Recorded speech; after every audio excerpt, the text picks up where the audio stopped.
Hello and welcome again to Study English, Ielts preparation. I'm Margot Politis. If you've been on a flight recently, you will have heard about the danger of sitting still for a long time in an aeroplane, apart from the danger of boredom, that is. The danger is from a condition called deep vein thrombosis, or DVT. Today on Study English, we'll listen to a doctor talk about DVT.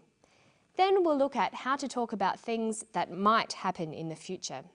Deep vein thrombosis is where a clot forms in the calf veins and occasionally in the veins of the leg, sometimes in the veins of the pelvis.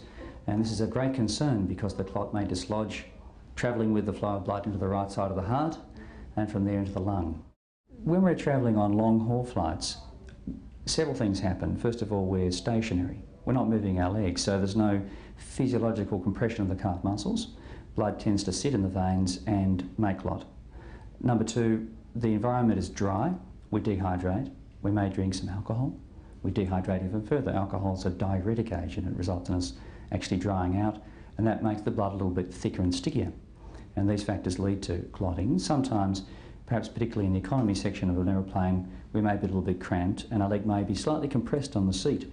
This could further prevent blood flow back to the heart and trap blood in the leg where clotting may occur. Dr. Crantock was talking about things that could happen, may happen, or perhaps will happen in the future. Perhaps is an adverb.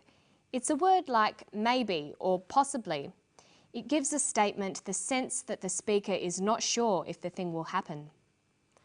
Perhaps I will means the same as possibly I will or maybe I will.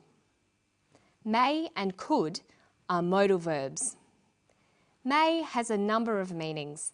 The most common use is when you are asking permission. May I come in? Yes, you may. But the other use of may is to talk about possibilities in the future. I may come in tomorrow means in the future I will possibly come in, but it's not definite. Could has a number of meanings too. The first is ability. When I was little, I could swim, means when I was young, I was able to swim. But could is also used to express future possibilities. It could rain tomorrow. It's not definite, but it might rain. Dr. Crantock is talking about what can happen sometimes on flights, but it won't definitely happen. Listen again. Sometimes, perhaps particularly in the economy section of an aeroplane, we may be a little bit cramped and our leg may be slightly compressed on the seat. This could further prevent blood flow back to the heart and trap blood in the leg where clotting may occur. So for speculating or thinking about what will happen in the future, we can use adverbials like possibly or perhaps.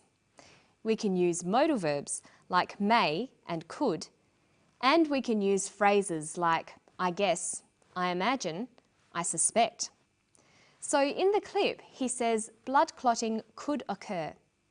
We can also say blood clotting may occur. Blood clotting will perhaps occur. Blood clotting will possibly occur. I suspect blood clotting will occur. Notice that the adverbials can occur in a number of places in the sentence. Blood clotting will perhaps occur. Perhaps blood clotting will occur. Blood clotting perhaps will occur.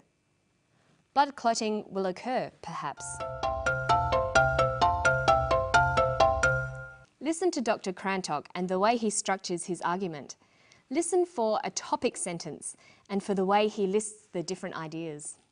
When we're travelling on long haul flights, several things happen. First of all, we're stationary. We're not moving our legs, so there's no physiological compression of the calf muscles. Blood tends to sit in the veins and make clot. Number two, the environment is dry. We dehydrate. We may drink some alcohol. We dehydrate even further. Alcohol is a diuretic agent. It results in us actually drying out, and that makes the blood a little bit thicker and stickier. And these factors lead to clotting. The first sentence is the topic sentence. He said, when we're travelling on long-haul flights, several things happen. So we know from this topic sentence that he's going to tell us about travelling on long-haul flights. But there are lots of things you can say about travelling on long-haul flights. So he says something else in this sentence that gives us more information. He says, several things happen. This phrase is called the controlling idea. Every topic sentence has a controlling idea. It tells us what the focus of the paragraph will be. So he's going to be discussing several things that happen on long-haul flights. In the rest of the paragraph, he lists some of the things that happen. He raises the points one by one and discusses them in detail.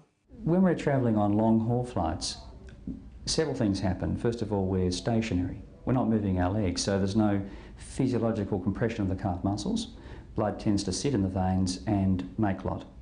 Number two, the environment is dry. We dehydrate. We may drink some alcohol.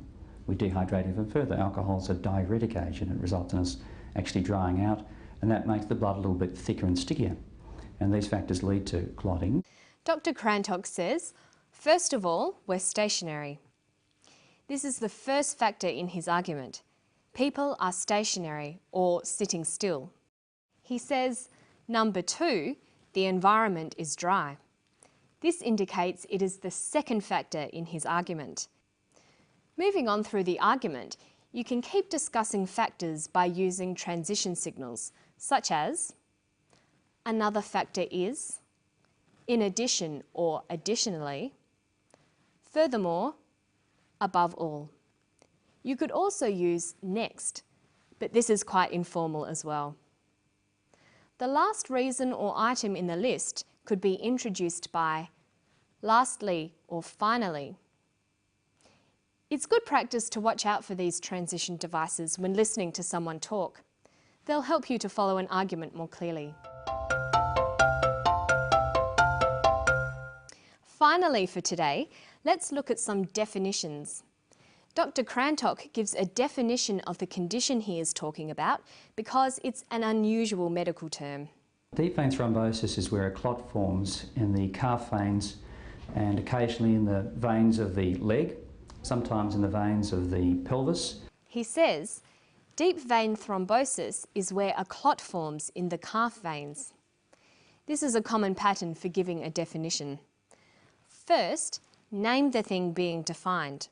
In this case, it's deep vein thrombosis. Secondly, use the verb to be, is or are.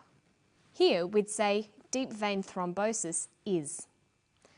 Thirdly, we can write the class. What kind of thing is it? In this case, DVT is a medical condition. So we might have deep vein thrombosis is a condition. Next, we use a word like which, who, where, or that. Deep vein thrombosis is a condition where. And finally, we give the characteristics of the thing.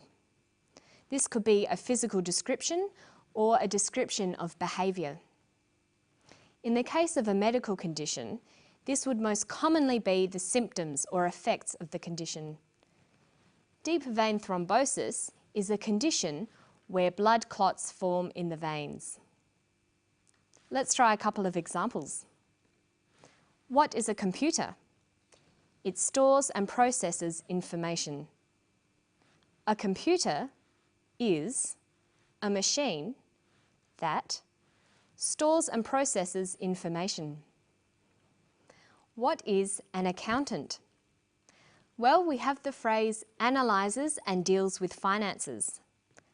An accountant is a person who analyses and deals with finances. And what is the time? The time is something that we have run out of for today. See you next time on Study English. Bye-bye.